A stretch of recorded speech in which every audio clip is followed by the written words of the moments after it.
Facebook, but these were from a Facebook chat that's about like lost restaurants in St. Louis, and there are lots of people who are actually reminiscing about Chuwa's restaurant, and they thought it was one of St. Louis's best restaurants. So, all right, that's that one. And Elizabeth, you are it. Folks on Zoom, can you still hear us okay? Okay, okay, perfect. So I have you listed as 1 and 2. You, yeah, no, this one.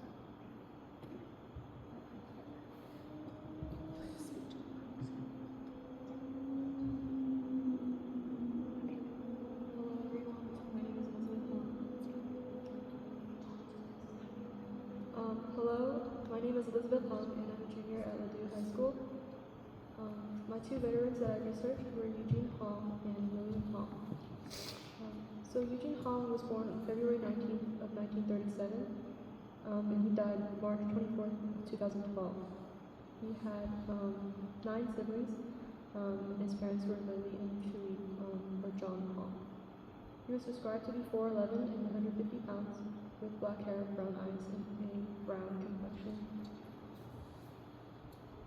He's buried in the Rose Hill section of Hillary Heritage Gardens in Creekmore, Missouri. And he and his family lived at 422 Vanderventer, St. Louis, Missouri. And below is his registration card for World War II.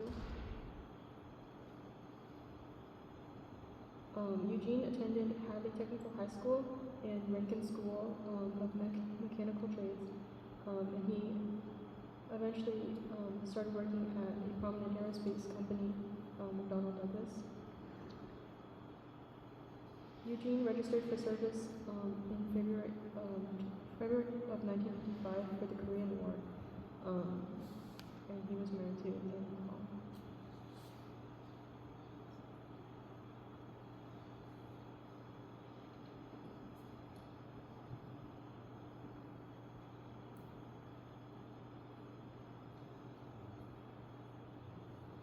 William Hong was Eugene's younger brother. He was born on February 17th of 1945, and he attended Soldan International High School.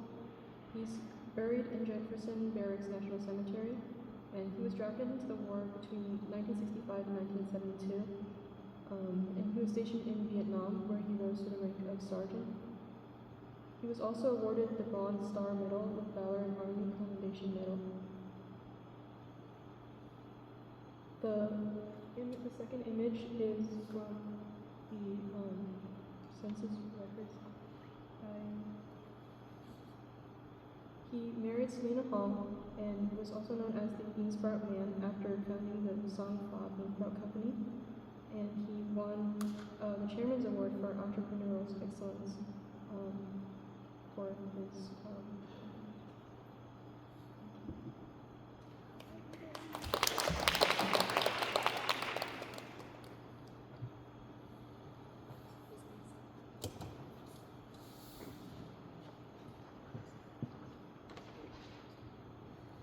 Could you admit that person?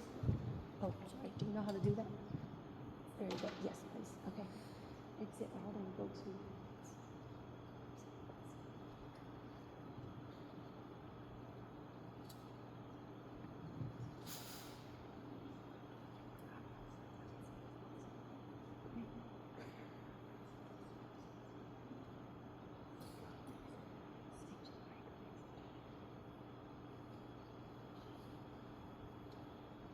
Okay, the veteran I researched was Tony Child Tong. He was born in China in the city of Guangdong and in the Kaipak village on October 26, 1905. When he was 14 years old in 1922, he left China and he left from Hong Kong and he went to San Francisco on a ship called the United. And below in the yellow, you can see a really blurry picture of the 1922 U.S. Labor Department records of manifest of alien passengers for the United, which showed Tony Chai's name there. And by 1940, Tony had moved to St. Louis City and he was married to a woman called Clara Long, who was also born in Missouri. And there in Missouri, they worked at a restaurant, and Tony was the baker and deliverer. In 1944, on October 16th, Tony was drafted for World War II, and he signed up in St. Louis, and then on March 21st in 1944, he was enlisted for the Army for the Jefferson Barracks in Missouri for World War II. And a little bit more than a year later, on December 7th, 1945, he was discharged.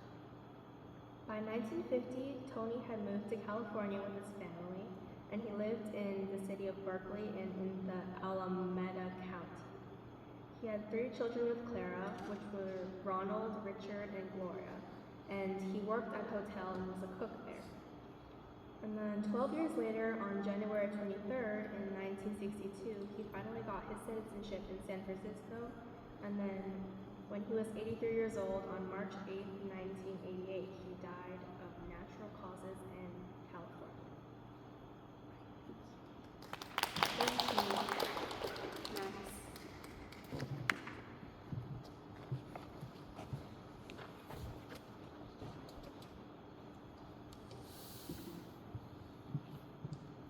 No.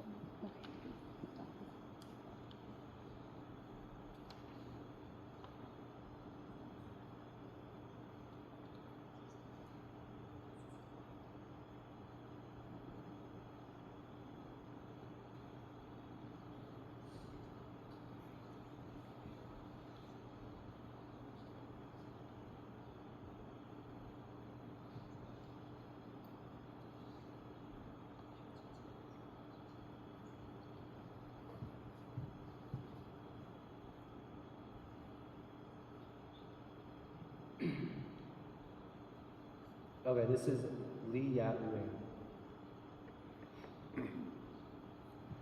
Li Yat Wing was a man of many talents.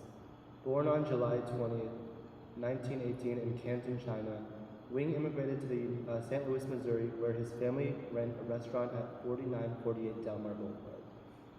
He attended Central High School, excelling in athletics, such as football, baseball, basketball, and wrestling, and participating in clubs like the New Staff and the BAA, where he held leadership roles. I'm gonna try to scroll down. Okay, as you can see in these 2 photos, this one and this one, these are the yearbook photos. We found them in the Central High School library here at the Missouri Historical Society Library. And something to note was that Lee was one of the only Chinese Americans at his time in high school. And to be the only Chinese American and have this much of an impact says something about his character. Okay. For example, he was part of the Committee of 20 Club in charge of leading school decisions. Additionally, he was also the treasurer and vice president of his class at some point. After his successful athletic career, Wing went into wrestling. By the late 1930s, he gained national recognition as one of the few successful Chinese wrestlers in the U.S., featured in newspapers like the Baltimore Sun and the Johnson City Press. So that's him in the St. Louis, Baltimore, and then I'll talk about that a little bit later. He performed in venues such as Jamaica Arena in New York City, as well as all over New York City and all over the country. He fought 129 times, 39 wins and 49 losses, facing off against 79 different people. So this is, he's fighting another guy, but they're kind of fighting in like an army situation, training the other soldiers. As you can see, there's soldiers in the background. So by this time, I want to talk about something else, which is his role in the military. So he actually registered for the draft in 1940, and while he was labeled an alien, he still was selected for service, probably because of his massive size. He enlisted in February 27th, 1943 at Jefferson Barracks, and he was in the infantry training. And as he was born in China, he had to be naturalized, and that happened in 1945. And as I was talking about earlier, he uses wrestling to teach hand-to-hand combat to infantry trainings.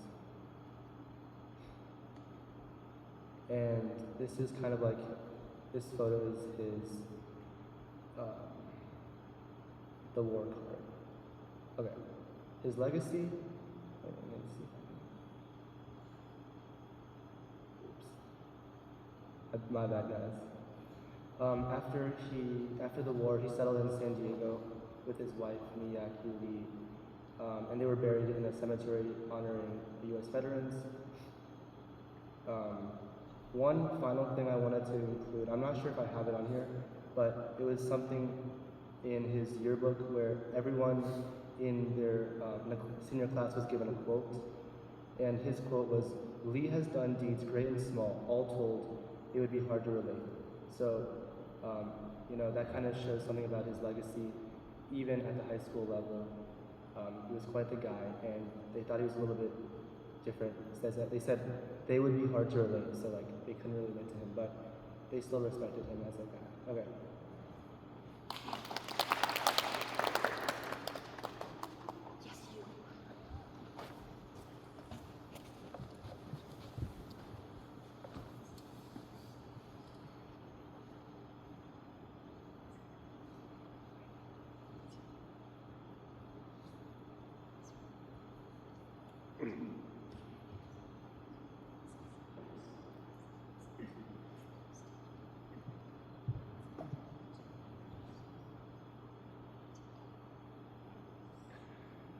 Okay. Anyways, so this. Okay, so this guy is Sam Chen-sit, who was born on October 5th, 1918, in 1918. Sam Sit was born to actually a pretty early Chinese immigrant family that founded a pretty reputable restaurant that resided in Ha Valley called the Oriental Tea and Mercantile Company, with a few photos of actually his father and uncle who ran it.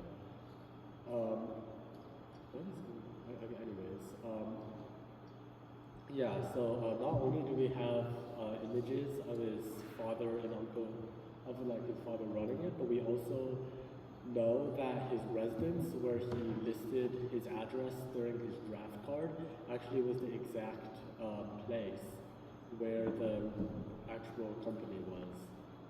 So he was actually a pretty early person who was educated in St. Louis. So he was born in St. Louis, and he completed 4 years of education at Washington University. And actually also joined the fraternity Sigma Xi, which is a fraternity that is primarily an honor society. So we know he was pretty successful. Immediately after 4 years of college, based off of generally his birth dates, which show he would be exactly 22 when he enlisted at the Army, then we actually see that right after he graduated college, he enlisted into the military, where you can see his draft card over here. He later joined the Air Forces after completing a short stint at the Jefferson Barracks, and actually received a Congressional Gold Honors Medal for his efforts, though a lot of Chinese fighters were later. Later in his life, he actually moved over to Chicago, where he became an architect. And he married a very successful pianist wife and was eventually buried there. One other cool thing is that he also helped in the architectural design of Boston's town hall. So yeah, a pretty cool military guy.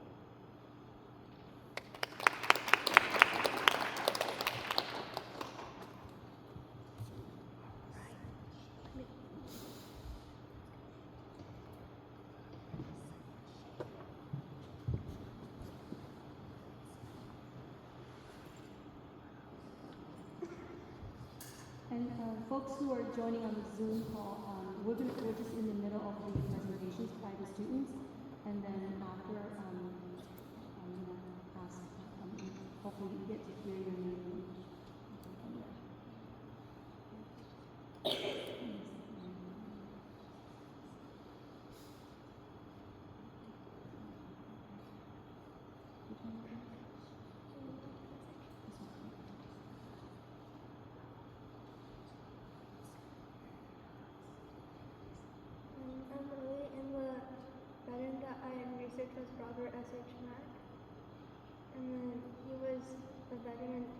War II. How do you move? Okay. How about we don't move it? He was born in 1916 and he lived in St. Louis, Missouri. His parents were Elvis and Letta Mack, and he had an older brother called Elvis Mack Jr., who was 10 years older than him, and an older sister called Dorothy Mack, who was 8 years older than him. And then he had other relatives. One of them was Candace Mack, who lived in California. He enlisted. He enlisted twice. The first time was on June 21st, 1934, in Dallas, Texas, and the second time was on May 28th, 1940, in Pearl Harbor, Hawaii. And then he started serving. Like one of the things that he did while he was serving was on June 9th, 1940. He became part of the USS 24, and like that's the muster roll on like the picture. And his service number was 3556029. And then after the military, his wife was Mabel Soon, and he ran businesses like Max Laundry on Easton Avenue, and he was also part of the 4 Women's Ventures Act. Yeah. Okay. Good. All right, let's see. I think Kelly G, you're next. All right. We're going to try to speak to the mic, okay?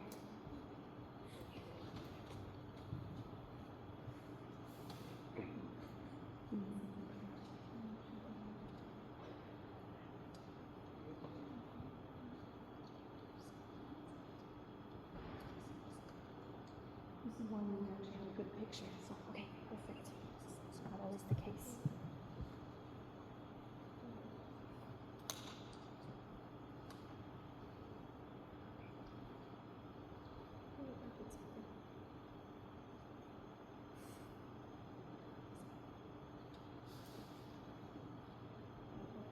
So I'm Kelly. Mike, and- Mike, speak to me. Okay. And the veteran that I researched was Drew Ralph Eugene Lee. He was born on November 17th, 1925 in Parkin, Arkansas. And his mother was Ruth or Ruby Gokben Home, and his father was Drew Gong Lee. He had 4 siblings, and he was actually the 4th son to serve in the Army. He lived in St. Louis County, Missouri, and he attended Normandy High School. And actually, he was only a day after. It was only a day after his 18th birthday when he actually registered for the U.S. military. It was November 18th, 1943, and on his registration card, he was described as being 5'2", 110 pounds, Oriental with black hair, brown eyes, dark complexion, and he had no occupation and lived with his mother, which makes sense since he was a high school student. And in the U.S. Army, he served in World War II and the Korean War, and he earned his rank as corporal. And after serving, he still lived in St. Louis, Missouri, and he raised 3 children. On July 2nd, 2007, he passed away at the age of 81 and is currently, or was buried in the Jefferson Barracks National Cemetery in St. Louis, which I'm pretty sure that's a cemetery like for veterans. And his wife, her name was Beverly Jean Brockman. You can see her in the photo right there with him. She was around 6 years younger than him, and she passed away in 2000. And was buried in Florissant, Missouri. And just a few of my photos. I have his registration cards. I can't. I'm pretty sure that's his grave, but it's kind of covered right now. And the photo on the right is supposed to be a photo of him at school, I think, with one of his friends. And then the photo on the bottom left is him with his wife.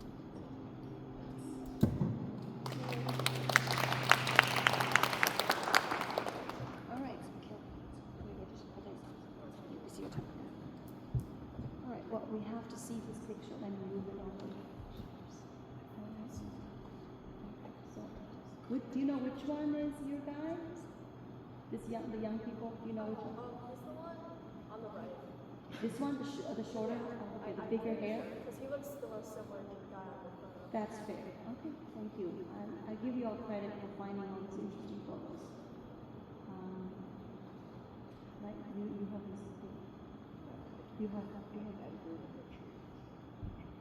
Oh, I see it right here. So 10. Okay. All right. All right. We'll go speak to them. Hi, my name is Kelly. I'm a senior at Ladue Portland Watkins High School, and I did my research poster on two brothers, Edgar and Richard Yang. So I'm going to start with the younger brother, which is Edgar. So Edgar was born on November 24th, 1925 in East St. Louis, Illinois, and he's the son of George and Zhang Ling from Hoshan, Guangdong. He also has three siblings, Richard Ling, Della Lee, and Mary Liang. So Edgar enlisted in the military on March 10th, 1945, and he served in the U.S. Army in the Pacific Theater during World War II. And he was a staff sergeant in the 1st Cavalry Division. And underneath you can see a little photo of his registration card, and here's a photo that was sent to me by one of his family members. So after his military career, he worked as an accountant on the Scott Air Force Base in Illinois and retired after 32 years. And post-retirement, he enjoyed traveling to see his family, cutting coupons, socializing, and shopping, of course. So Edgar actually made a couple appearances in the Belleville News Democrat newspapers. The first snippet that I have here is from on June 20th, 1987, and this is him making a request to rename the Martin Luther King Bridge to this East St. Louis Veterans Memorial Bridge in the memorial of St. Louis veterans.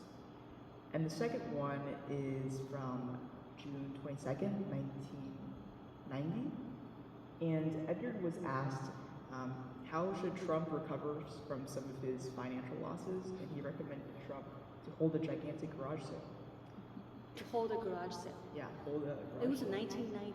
Yeah, 1990. So I believe this was after one of his failed businesses.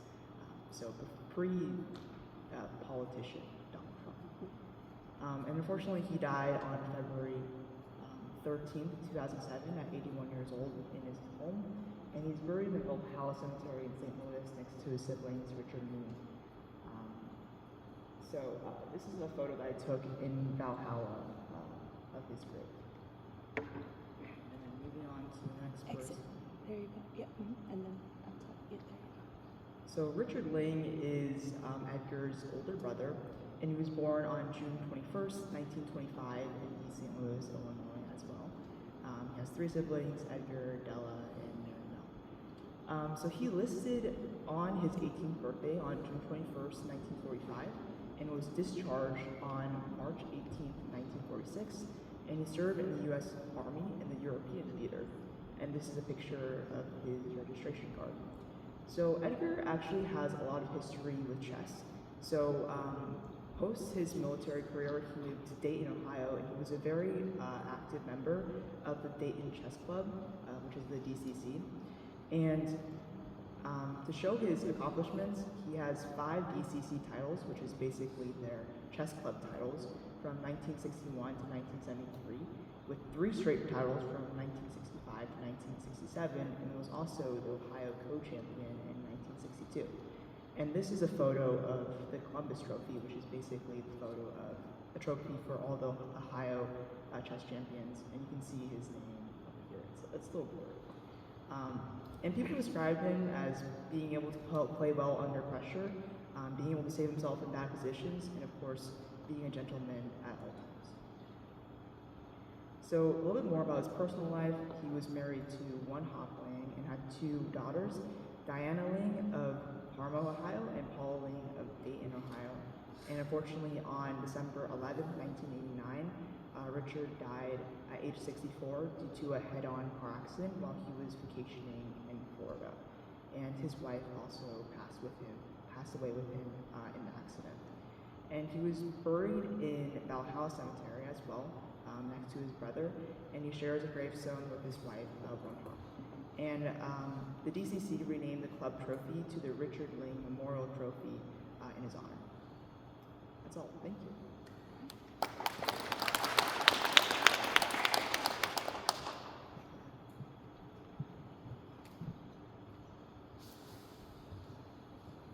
This was quite exciting because in the summer we actually went to Valhalla and we just found these two brothers' stone, and then soon after we made a connection with the family. I know that on our agenda we have Will next, but Will actually has, in addition to a poster about his guy, also has a more full-blown PowerPoint presentation. So for the sake of time, I asked us to skip Will's poster, but then we'll do a presentation later. Is that fair? Yeah. Thank you, Will. And then that leaves us with Ivy. All right, Ivy, are you ready?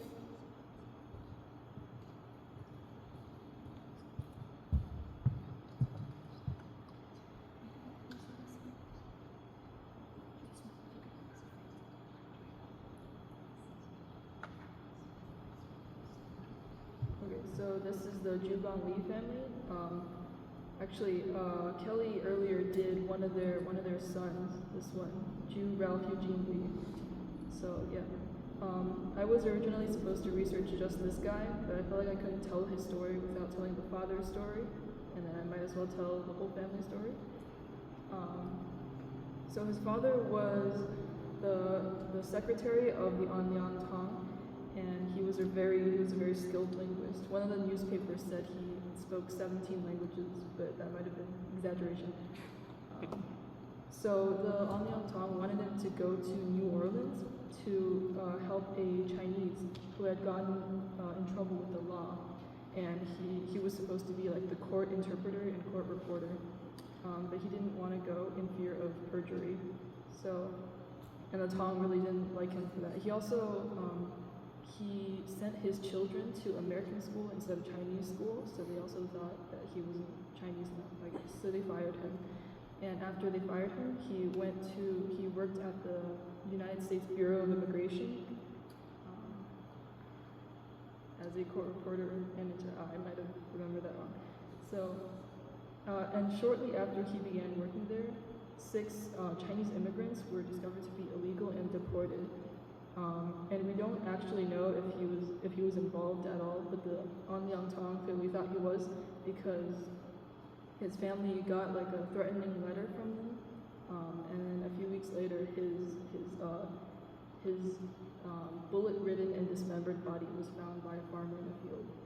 And yeah, and like an interesting note I found was that 300 people attended his funeral, and his wife and children were the only Chinese there. So yeah. The mother was, she was a really good singer. She was a singer, dancer, and performer, and when she was in China, she was studying at Shanghai University, but she was also performing at the Chinese Opera. And she taught her children, especially her daughter, Harriet, her only daughter, Harriet, to perform.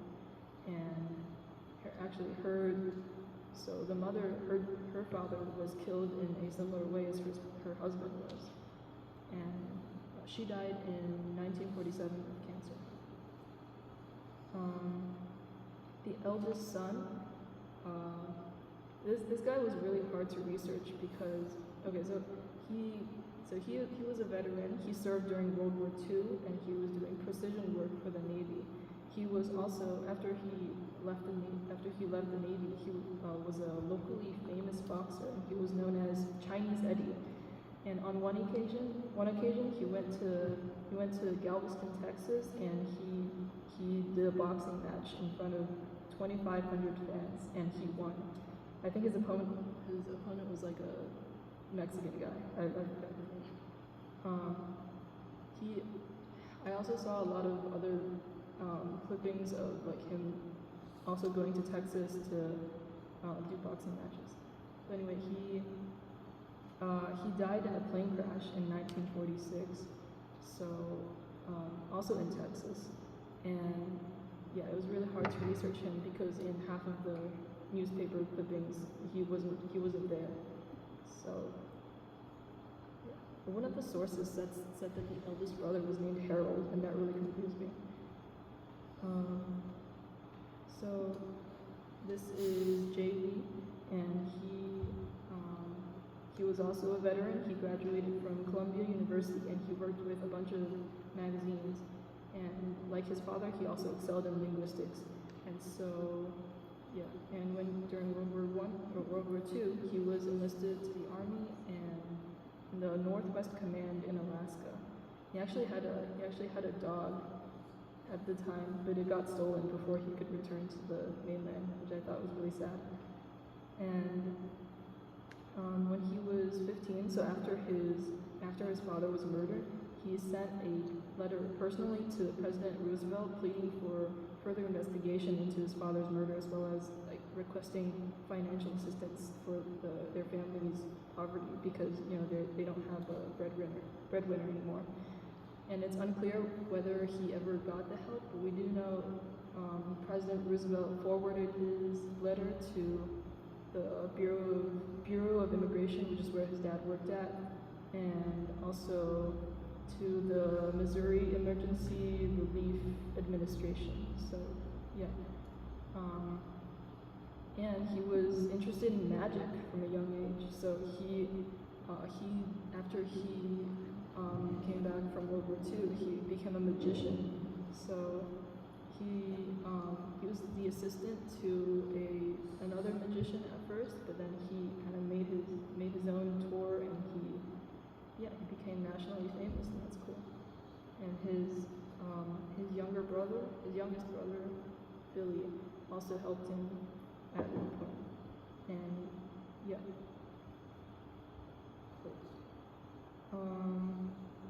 Ju Hai Lee, he was born in 1921. He died in 2010. He had a lot of kids. I think the site said he had 18 grandkids, and I forgot how, but even more great grandkids, and 2 great grandkids at the time of his death, which I thought was wild. He served in the Navy during World War II, the Korean War, and Vietnam War. So yeah, he was a pretty accomplished veteran. He's actually buried at Jefferson Barracks, and he achieved the rank of ADRC in the Navy. So this is the sister. This is the only girl the only daughter, and she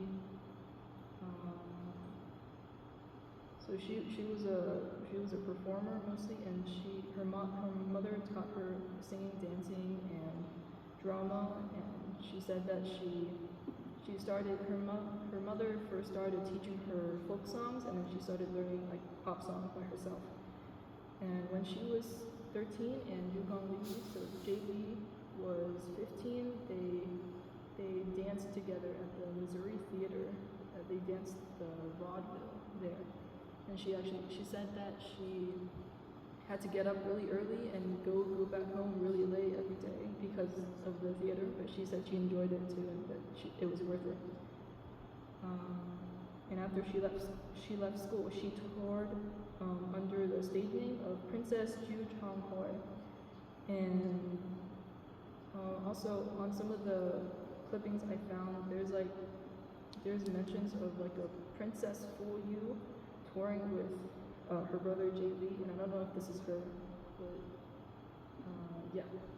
Oh, and after a while, she returned home. She stopped touring and she returned home to help her mother take care of their 2 youngest sons.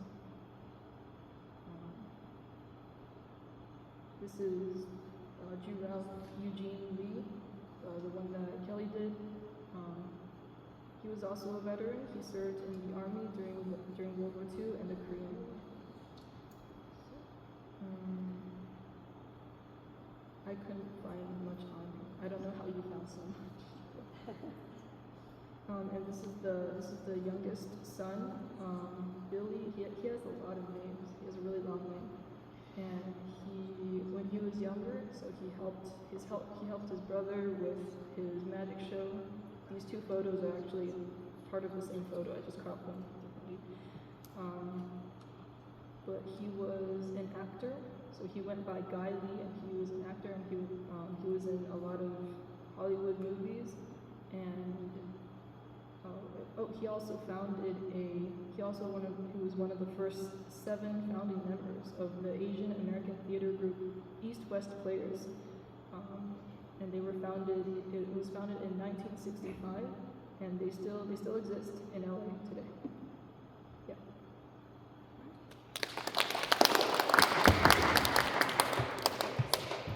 And they all say that they don't want to study history. Look at how good they are. There's a lot of information you uncovered about this one family. I know I do want to get to Will, but I forgot that I didn't actually get to Peter. Since we do have people joining from out of town, do you mind saying a few words? Sure. Yeah. Folks, I think we just went over about all but one of the students' presentation of the posters. And right now, I was going to ask Peter Tao to actually join and say a few things. I do have the camera on.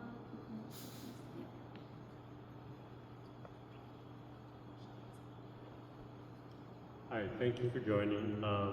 I'm Peter Tao, and I helped get this initiative started back in 2017. We officially started in 2021. And what's really amazing about it is that we have groups like AACS who have embraced it and dove in, just like all of us are diving into this history without really knowing what to expect. So you are all in this same territory as many of we are. And it's really great that through your search, I could tell you a lot of things about a lot of these people in addition to what you've found, but that's what's great about it. You find something, we find something, we're all amateurs, we're all volunteers in this initiative. And I think the most important thing and message that you can all take to your network is that someone has information somewhere else. And oral histories are, of course, fabulous. So until we ask the person next to us about some information, until we perk the interest of others, this history remains silent, and sometimes because we don't act fast enough, it'll disappear. History is changing every day. People are unfortunately passing away all the time. And so I think there's never a moment where you should say to yourself, oh, I'll contact that person, in a month or so. Please, if you think you know something, contact that person right away. Because like everything, it disappears, and then when it disappears, a little bit of that, the pieces fall apart, that it just makes it harder to understand. And I can tell you right now that having just returned with Min and Susan from a conference in Memphis just this past weekend, we are opening up the eyes of people on the coasts. We have presented information because generally the coasts only think about their coastal Chinese Chinatown experiences. So we are opening up eyes, and we need to open up more eyes and we're finding that everyone wants to know, they just don't know. So you don't know what you don't know until you really figure it out. So get involved. Thank you. For those who have family connections to St. Louis Chinese community, I'm going to put Peter's email. He is the contact person. I'm going to call Will to here, and Will also researched a veteran, although I think he researched a veteran with St. Louis connection, or no? Yes, with St. Louis. Okay, perfect. So, but he ended up having a longer presentation, so we are going to be looking at a PowerPoint instead. Okay. All yours. Oh yeah, can we go back to the Zoom? Sorry, we forgot to do that. Thank you. All right, there you go. Now this is yours. Yep. Alright. So this is my presentation on Hong Qian-Sid, a St. Louis-born Chinese American soldier, and overall the larger topic of joint U.S.-China operations in the Second World War and the negotiations following it. I'm Howard Liu. I'm Sophomore, come on. I'm a junior and I go to Clayton High. Ignore that 10. Not very good with numbers. So yeah, this is my first section of the presentation, which I had a poster for. But this is over. Do you want to pull up the poster? No, I can. I perfect. can do a few things. Am I loud? Yeah, that's Okay, perfect. So he was born to two immigrant parents and the youngest of four siblings, one of which you've actually heard about, Sam. And his family owned the Oriental Tea and Mercantile Company, which is one of the oldest Chinese-run shops on Hop Alley, which was St. Louis's Chinatown, where he himself cited that he learned discipline and work ethic from working in his family's business. We know he attended McKinley High School in St. Louis because of that article on the right side there, because he was one of 3 students to receive that scholarship from the Swope Fund. And obviously he's a very high achiever and comes from a very Asian family, because he went to UIUC and graduated summa cum laude, earning a bachelor's in chemical engineering. Here's a few more pictures from that. These are all from UIUC's yearbooks. You can see, yeah. He's over on this side. I believe that's the club picture for the Cosmopolitan Club. And over here we have the foreshadowing of his military service, being with Pershing rifle, which is, to my knowledge, a military honors group. And I tried to have loved this picture before, but the resolution is not fantastic, so we're going to assume he's in there somewhere because his name is. That is misspelled as well, but this is about his World War II service. He enlisted in 1942, 2 years after his brother Sam Sid, and his home address was listed as 22 8th Street, which is that tea shop that his uncle and his father worked in. He served in Beijing, Shanghai, Burma, and Taiwan, which were all the very big major Allied Chinese operation fronts. And by 1946, he was promoted to the rank of captain and served as the chief interpreter and translator for General George C. Marshall at the executive headquarters in Beijing. And yeah, he was there mediating a lot. We'll get into that in the second section. He was fluent in Mandarin, Cantonese, and pretty okay in Greek, Hebrew, German, and Japanese, which is very impressive, and I'm sure he used that extensively in his job as a translator. This isn't listed here, but he actually served for the Signal Corps, which means he was just on the intelligence side of things. And then, yeah, he assisted the transition from nationalist to communist after the Chinese Civil War. On the right here, we have a newspaper clipping from St. Louis Post-Dispatch about his awards he received overseas. You can see a few more of these very notable awards here.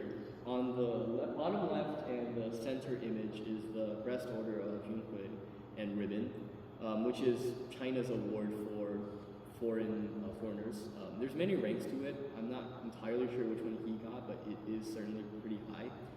It's been awarded to other individuals such as Eisenhower, and usually would be signed by the leader of the nationalist government, Chiang Kai-shek, as we see in this diploma on the left here. And he also received in 2018, I believe, the U.S. Congressional Ribbon, which again was a broad award recognizing Chinese Americans and cross-national collaboration.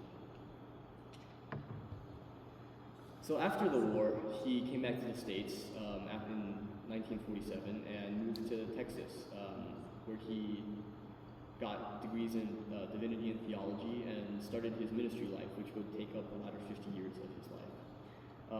Undoubtedly, he went all across the world, establishing many churches in China and Texas, especially when Grace United, where he was stayed for the rest of his life. Undoubtedly, his many languages came into use there.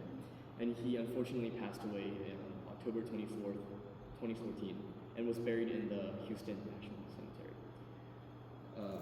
And I just got this picture from his obituary website, which I think is very beautiful, because he continued to use his wits and his dedication, not for devices of war afterwards, but to serve his religion and his faith.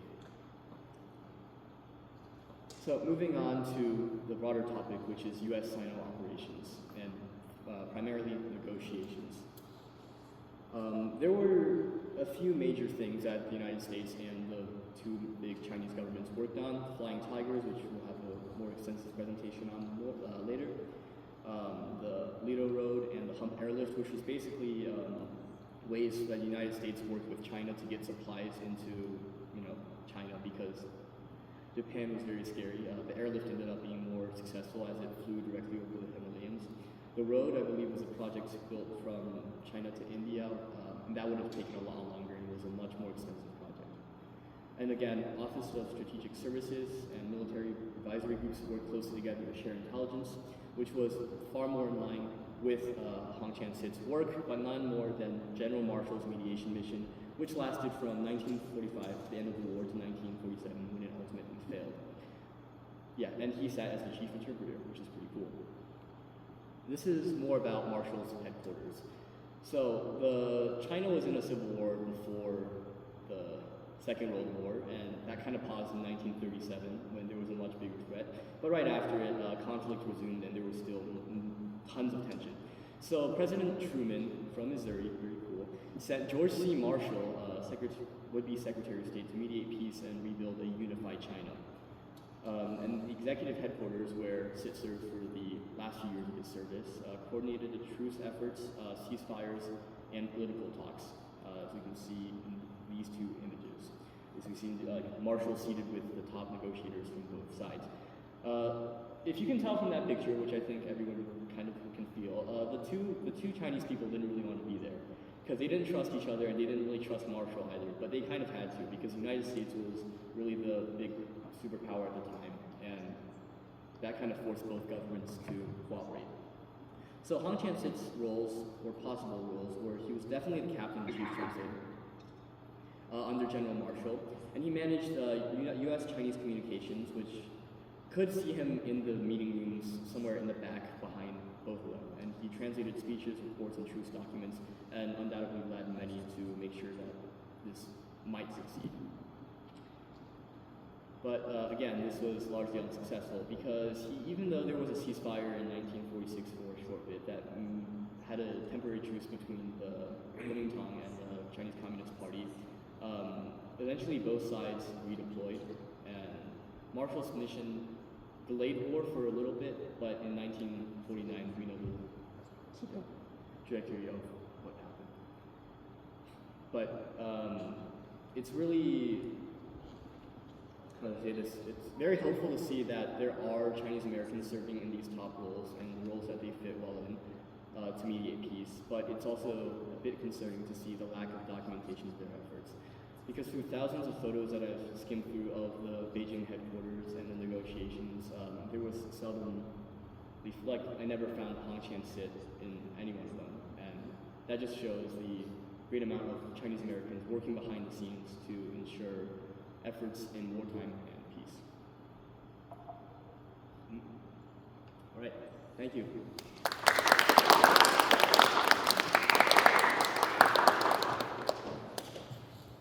These are some of the busiest people that I have ever known, so Will here put a lot of effort into this, as did some of the other students. So we're going to continue with the theme of World War II. I was going to call on Kelly G to talk about the Fat family in Detroit, because that is also a major World War II connection, and I think that we have a family member of the Fat brothers on the call, so not to give you any pressure, Kelly. But we actually got to learn about the Detroit side thanks to, sorry, I'm blanking out. Dr. Su Hu, yes, Sato. So because her maternal family was from Detroit. So Kelly come up, and then after Kelly, we're going to go to Elizabeth, because Elizabeth's research is about flying tigers and the Missouri connections. And then after that, we're going to go back maybe about 30 years, and we're going to listen to the, actually we're going to go to the Bowl of Rice movement, because that's also World War II era, and then we're going to end with Lily Zhou's Bao Wang Wei, the Empire Reformers. Is that fair? That's the order that we're dealing with? Okay.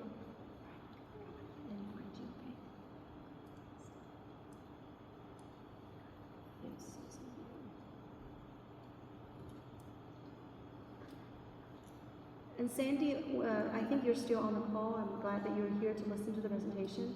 And if you have any feedback to Kelly's presentation, feel free to leave the chat.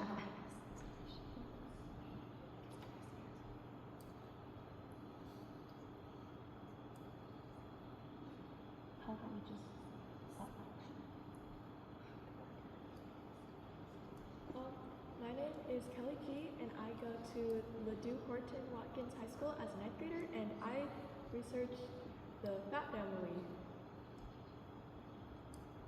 So here's a little table of contents. So first we have a short little introduction, and then we have a slide about the parents, and then it goes in order of the siblings in their age. So we have John Fat, Joe Fat, Walter D. Fat, Homer Fat, Mabel Fat. I have another slide about Mabel Fat and her husband Ray Yuanlo Lim, and then the last slide is Howard Fat. So first, a little introduction.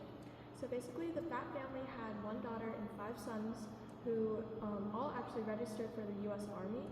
And moving from Canton, China to Hong Kong to Detroit, Michigan, the family and their spouses all came from very different birthplaces, which led to some interesting stories related to war, immigration, and marriage, which is what this slideshow is about. So first, the parents. The father, Yuandong Fat, he was born on June 17, 1877, and passed away July 9, 1936. He was a Chinese merchant who was born in Washington, and he died in Detroit, Michigan. The mother, her name is Moi Shi. She was born in 1884 and passed away in 1973.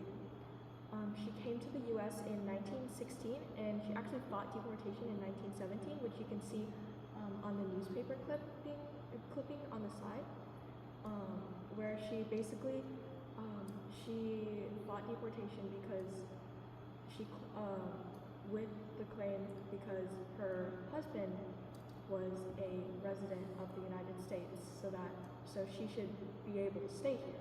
So she actually won the case and she stayed. And they ran a laundry and restaurant together in Detroit. So the eldest son, John Fat, he was born on December 9, 1912 in Canton, China, and he passed away on April 4th, 1992. He registered for the Army on October 16, 1940, and at the time of his registering, he shared the same address as his brother and his niece, and those are just his two parts of his registration card. Should I say the information? Okay. The second eldest son is Joe Fat. He was born on July 29, 1915 in Hong Kong, and he passed away on October 1968 in Detroit, Michigan. He actually registered for the Army on October 16, 1940 on the same day as his older brother, and I was able to find out that he was a sergeant or a private in the Army, and he shared the same address as his older brother and of course his niece as well. And those are his registration cards. And then Walter D. Fat, I was actually able to find a lot of information about him. He was the 3rd eldest son. He was born on September 12, 1917 in Detroit, Michigan. So the family was already in Michigan by then. And he passed away on March 6, 1999 in Florida. He registered for the Army at the same time as his 2 older brothers on October 16, 1940, and he actually enlisted on March 27, 1942. He shared the same address as his sister and his 2 younger brothers at the time of registration, and his resting place is the Florida National Cemetery, where actually right there you can see his gravestone, right there, and of course his registration cards. Homer Fat was the 4th eldest son, and he was born on November 14, 1918 in Detroit, Michigan, and he passed away on December 29, 2004 in Ann Arbor, Michigan. He also registered for the Army on October 16, 1940, and he shared the same address as his sister, older and younger brother. So those are his registration cards. And then Mabel Fat, she isn't a veteran like her brothers, but there was still a lot of very interesting information about her life that I found. So she was born on 1920 in Detroit, Michigan, and she passed away in 2022, which was pretty recently. And she shared the same address as her 3 older brothers at the time of their registration. She was a writer for the East Wind magazine, or at least she wrote at least one column or story for them, and she argued to fight against racial discrimination of all minorities. And she actually noted in an interview that she and one of her brothers were bullied in high school. I don't know which one of those brothers went to high school with her and were bullied, but that kind of, and also there was only one other Chinese at the college she attended, and that kind of influenced her to start writing for the East Wind. Yes. And as of 2019, she still lived in the Detroit area, and she married Ray Yuanbo Lim in 1949. And right there, that big photo is the planning group for the first Chinese Christian Youth Conference at Silver Bay in 1944, and she's at that very left end. And the photo more on the bottom was taken on 1944. It was James Moy, Patsy Lim, Mabel Phat, and Kin Hoi Lee. It was during a conference in Detroit. Then here's some more information about Mabel Phat and then some about her husband. So Ray Yuanbo Lim was born in 1921 in Quangtung, China. They had 3 daughters together and attended Detroit's Chinese Community Church.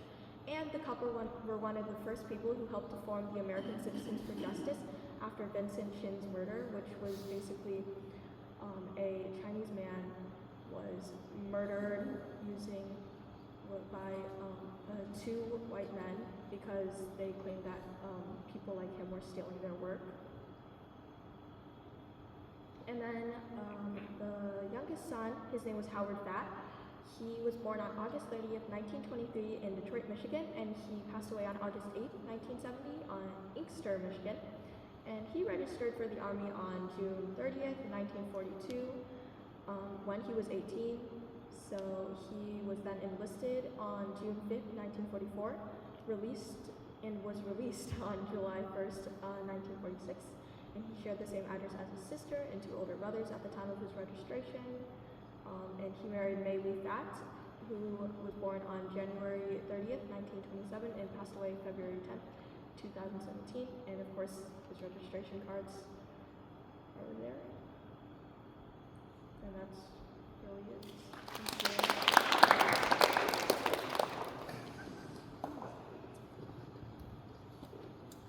Sandy, I know you're on, I think you were on the call. I'm not sure if you still are, but please know that I'm going to share this PowerPoint with you. The reason that she's looked at the Phat families partly was with, Dr. Marjorie Suhu Sato. She grew up in Detroit, Chinatown. I think she was probably a childhood friend with some of the Phat siblings, and then we were able to actually get hold of some original documents from the Detroit, Chinatown. And from there, we got into some of the Detroit stories. Anyway, I think we're going to move over to Elizabeth. Where is she? I'm blind. Okay, can you come up here? Yes, this is Sandy, and I am on the line, and thank you very much for inviting me to this meeting. I would be very interested in the documents that you were able to pull together. And I actually have one other uncle who was the oldest of all of them, and his name is Robert Phat, and he was also a veteran. All right, we need to update our documents.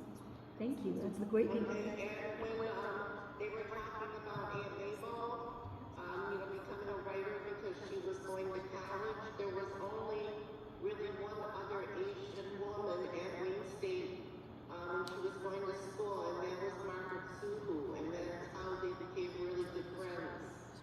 That's awesome, because Margaret Suhu passed away recently in St. Louis, and some of our student team members actually met her, and we've gotten to know her daughter. I'm blanking out.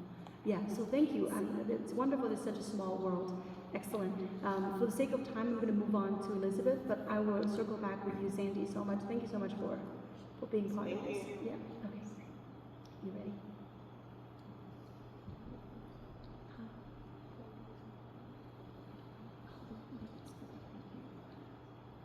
You do whatever you want. Speak to the mic, please. Hello again, my name is Elizabeth Hung, and I'm a junior at Lydia Wharton High School. Okay, speak to the mic and louder. Thank you. The Flying Tigers were an American volunteer group stationed in China and the Burma Road from 1941 to July of 1942. And they flew for the Republic of China before the U.S. officially joined the war on December 8, 1941, following the bombing of Pearl Harbor the previous day. Despite being a small group, they were exceptionally formidable, shooting down 297 enemy aircrafts while only losing 14 of their own pilots in an encounter. The ABG officially disbanded on July 4th of 1942, with most members joining the U.S. forces becoming the nucleus of the Chinese Air Task Force, which was later reorganized as the 14th Air Force. Chenault served in the U.S. Army Air Force, where he became a prominent advocate for fighter and scepter aircraft tactics, often clashing with superiors who favored heavy bombing. He retired as a major in 1937 due to health issues. He soon went to China to serve as an aviation advisor to General Chiang Kai-shek, helping to rebuild the Chinese Air Force against Japan after President Franklin Roosevelt expressed concerns about Japan defeating China and turning next to the U.S. In 1941, prior to the U.S. entry into World War II, he organized and led the ABG. After the U.S. entered the war, Chenault was recalled to active duty and promoted to brigadier general and then major general. The ABG was absorbed into the U.S. Army Air Forces, eventually becoming the 14th Air Force, like I said earlier, and he commanded the ABG until near the end of the war. When the war ended, he visited the parents of 23 American flyer casualties from the Burma Road. TV Song, or Song Ziwen, was a leading Chinese statesman, financier, and the brother-in-law of Chiang Kai-shek. He was essential to the creation and funding of the flying tigers. As Chiang Kai-shek's personal representative in Washington, D.C., and later as Minister of Foreign Affairs, Song was the key figure responsible for negotiating with the U.S. government to secure the necessary military hardware and financing. He worked with ABG organizer Claire Chenault to persuade President Franklin D. Roosevelt's administration to allow China to purchase 100 Curtiss P-40 fighter planes. Additionally, he used his influence to secure crucial financial aid, and including a $50 million stabilization agreement with the funds for the ABG's operation, ultimately coming through the Bank of China, which he was the head of, and later U.S. Lend-Lease programs. Song and Chenault developed the plan to recruit American military pilots in America. Song helped arrange the complex, technically civilian cover under the Central Aircraft Manufacturing Company, which paid the American volunteers high salaries to skirt international neutrality laws.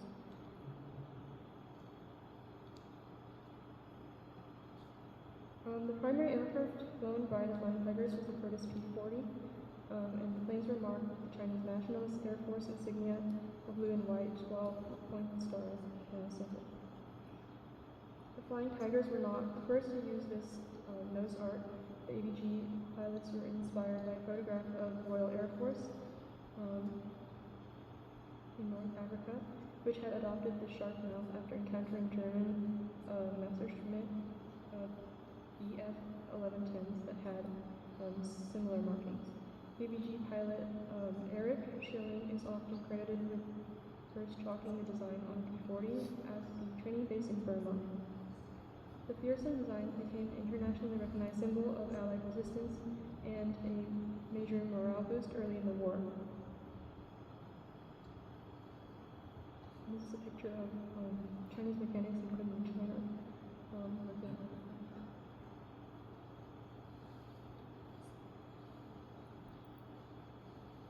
Here's a photograph from 1942 of some of the pilots who were stationed in Burma.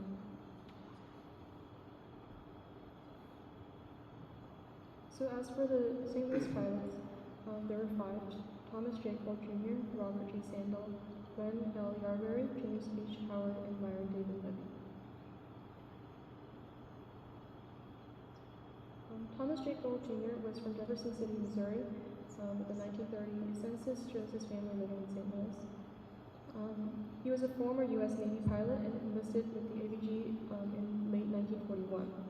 He was one of the early ABG casualties as his plane was shot down over the mole mine front on January 30th of 1942. He was reportedly machine gunned by Japanese forces while descending in his parachute. And he was also a member of the 2nd Squadron, the Band of Bears, along with James Howard. Robert J. Sandals, who later lived in St. Charles, Missouri, was one of the ABG's early aces and a squadron leader. Sandal resigned from the U.S. Army Air Corps, where he had been a flight instructor in July 1940 to join the ABG, and he became the leader of the 1st Squadron, known as Adam Eames. Sandal died on February 7th of 1942 in a non-hostile air crash near the Ming Aladan Airport in Rangoon, Burma.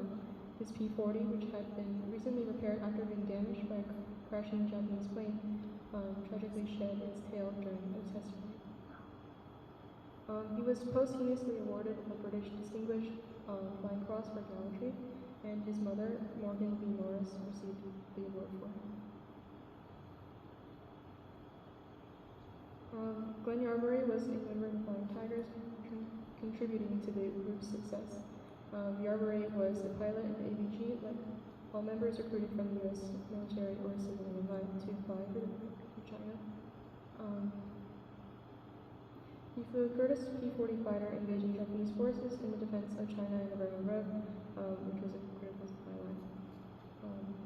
After the war, many pilots, including Yarbury, either joined the U.S. or joined the successor unit, the U.S. Army Air Force's 23rd Fighter Group.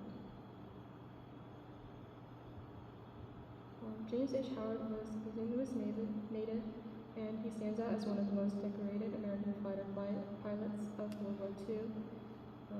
He resigned from the U.S. Navy in June 1941 to join the ABG, and he served as a pilot in the 2nd Squadron, the Band of Bears, in Burma and China from late 1941 to mid-1942. He flew 56 missions and was officially credited with 6.33 aerial victories against Japanese planes. Howard returned to the U.S. and joined the U.S. Army Air Forces after the war, and later commanded the 356th Fighter Squadron. He retired as a brigadier general and later became a successful businessman and author of War of the Tigers. And the last pilot from St. Louis, Myron David Levy. He was born January 19th of 1918 in St. Louis, Missouri. He attended the University of Missouri and married his wife, Rebecca Safian Levy, with whom he had 3 children and 2 grandchildren. Levy enlisted in the Army Air Corps on January 3rd, 1941, and he initially trained in photo school, serving as a lab technician and aerial photographer, and rose to the ranks to sergeant. He was commissioned as a 2nd lieutenant in September 1942 after attending officer candidate school. Levy organized and led the ground echelon of the 21st Photo Reconnaissance Squadron, taking overseas to India in 1943. Upon his arrival in China, he transferred to the famous 75th Fighter Squad of the 23rd Fighter Group, a unit associated with the 14th Air Force, known as the Flying Tigers. He served as the adjutant and acting executive officer for the 75th Fighter Squadron and was stationed at key air bases like Quelon, Pyongyang, and Ningyu.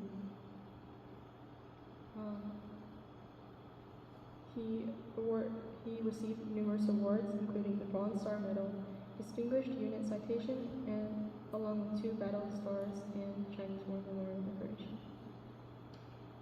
He retired as a major in the U.S. Air Force in 1947 after 2 years hospitalized after he acquired tuberculosis in China. And this is a picture of him, and he's right here.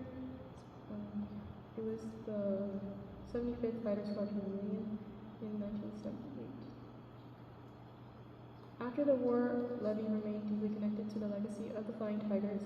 He was a charter member of the Flying Tigers of the 14th Air Force Association, and he served multiple terms on the board of directors as vice president and as president for 2 terms. At the time of the writing, he was the chairman of the board of directors of the Lieutenant General Clare Regional Foundation. And Myron D. Levy died on August 26th of 2002 at the age of 84. Thank you.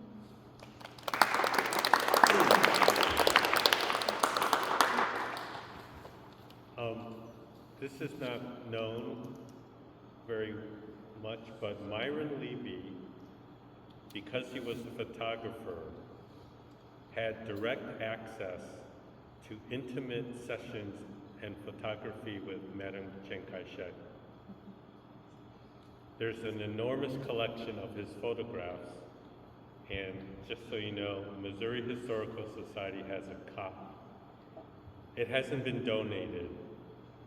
Digital copies have been given to the Historical Society for looking at, but you should try and find them. He has, I've seen them, because they previewed it to me, because I know his, a relative of his, and they're amazing. They're like, she's sitting there and he's chatting with her and she's handing him stuff. Because of his photography and I guess his charm, he had such access to them that he's got some of the most intimate photos that should be published. I mean, they gotta publish it. Someone's gotta publish it. But right now, they're just kind of holding.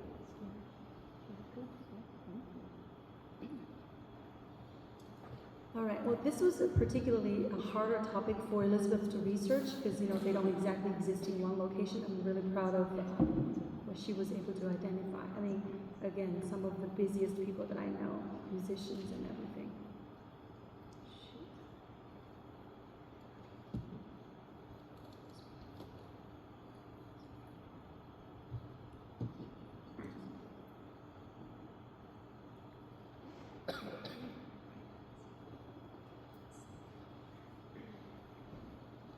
Okay, I am Maggie Zhang, a freshman at Clayton High School, and I researched the bowl of rice movement. So, what were the bowl of rice movements? They were created by the United Council for Civilian Relief in China, which was led by President President Roosevelt, and the organization was formed by American relief groups to help Chinese civilians affected by the Second Sino-Japanese War. And if you don't know what that is, that was a brutal conflict between China and Japan from 1937 to 45, which was caused by Japanese expansion that resulted in massive casualties in both countries, and it led to the beginning of World War II in Asia. These parties were hosted in 2,000 cities in 39 states throughout America from this time period for 3 years, and Missouri was one of the hosting states. What was the purpose of the parties? The purpose was to raise money, and all of the proceeds went to the American Bureau for Medical Aid in China, which was another nonprofit organization founded by Chinese Americans to provide medical and public health aid to China. The proceeds for each of these parties would be sent to China to provide food and medicine for more than 50 million people that were affected by the war. The first Bowl of Rice party was held on June 17, 1938, and St. Louis was one of the first 2,000 cities that hosted a party that day.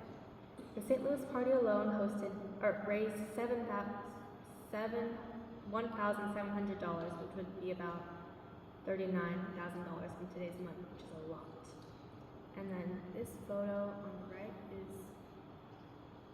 an information ribbon for the first Bowl of Rice party in California. What could you expect at a Bowl of Rice party?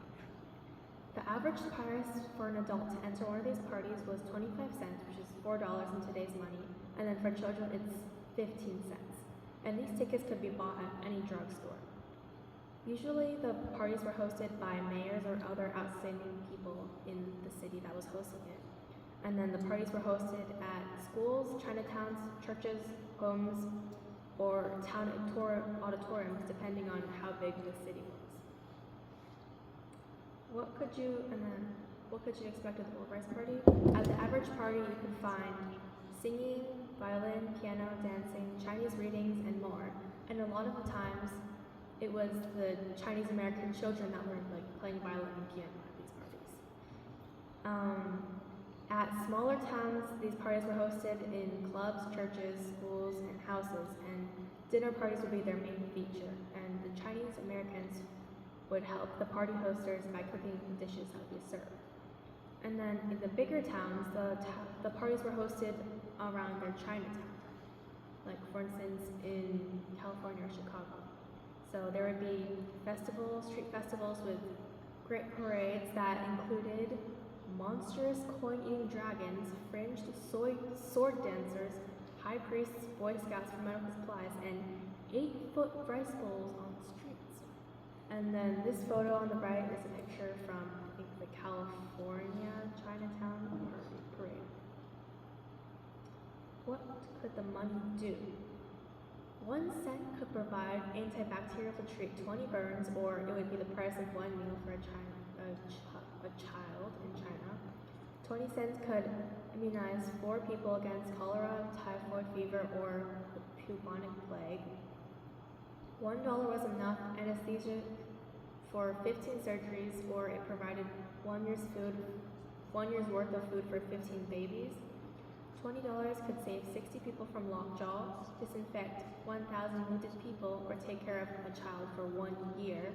And then $50 could treat 100 patients for relapsing fever, or sterilize drinking water for 50,000 people. And then this photo on the right is a picture of a Chinese child whose meal was paid by 1 cent. And then some important people who attended the parties. We have, starting from the left, L.K. Pond, James Leong, Dorothy Leong, Robert Leong, and Charles H. Quinn, who is the St. Louis Chinatown mayor. Oh, this is for the St. Louis Bowl of Rice parties. And then Elaine Pond, Rose Quinn, Alice Chong, and Peggy. And then L.K. Pond was the Sunday school superintendent for the St. Louis Chinese Gospel Mission. And then another one of the parties, this was the Bixby family and Charles H. Quinn's family. So the Bixby family, Harold Bixby was a St. Louis businessman and the aviation funder for Charles Lindbergh, who was a famous aviation pilot. And in 1927, he had a flight across the transatlantic, which was very exciting. And Lindbergh Boulevard is named after him. So that's the Bixby family, Harold Bixby. So there was Francis, Hebe, and Elizabeth, and Catherine, and then Rose, Peggy, and C.K. The importance of the Bowl of Rice parties. They helped Chinese citizens. Obviously, the movement's main purpose was to raise money for the Chinese citizens affected by the war. And then it connected America and China. China and America were already fighting on the same side during World War II, and these movements only strengthened their alliance. And the Bowl of Rice movements happened during the end of the Chinese Exclusion Act. So these movements just helped keep shedding a better light on the Chinese people at the time.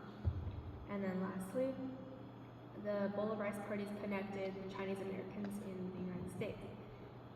Because these parties were usually hosted by Chinese Americans, they created a sense of community among the Chinese Americans in St. Louis.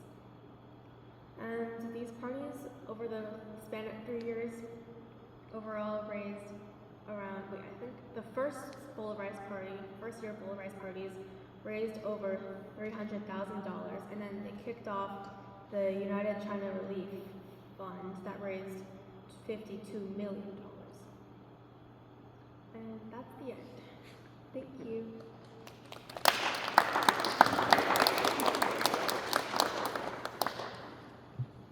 All right. So I think we're now looking at the last presentation.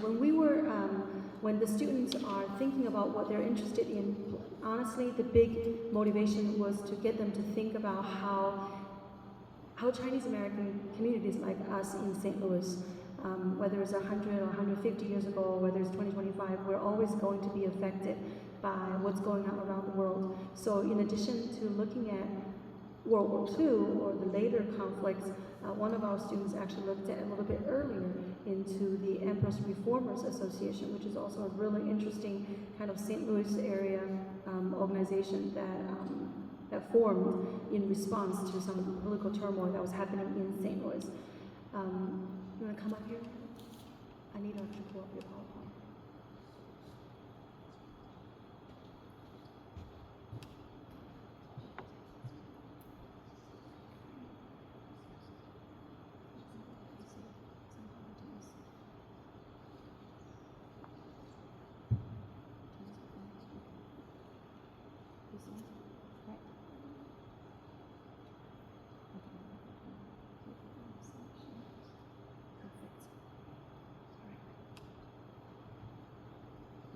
I'm Lily Jo. Into the mic and louder, okay? I'm Lily Jo, and I did it on the St. Louis Chinese Empire Reform Association.